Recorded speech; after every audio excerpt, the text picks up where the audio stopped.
Tunaendelea na Wizara ya Habari, Utamaduni, Sanaa na Michezo.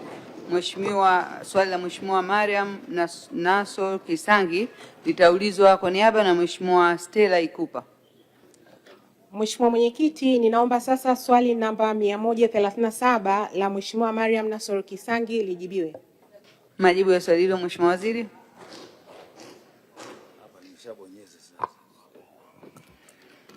Mheshimiwa Mwenyekiti, uwanja wa Benjamin Mkapa una faida nyingi kwa wananchi wa manispaa ya Temeke na taifa kwa ujumla. Kiuchumi, unachochea mzunguko wa fedha kwa wafanyabiashara wakati wa matukio makubwa, pia unavutia wawekezaji wa matangazo makubwa na ajira kwa wananchi. Kijamii, matukio makubwa ya kidini na matamasha makubwa ya sanaa na muziki yanawaleta wanatemeke na Watanzania wote pamoja, na hivyo kudumisha amani na mshikamano wa nchi yetu.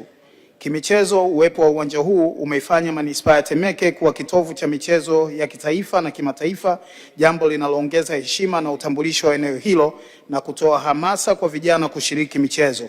Hivyo, miundombinu hii ni muhimu katika kuchochea maendeleo kwa wananchi wa Temeke na Tanzania kwa ujumla.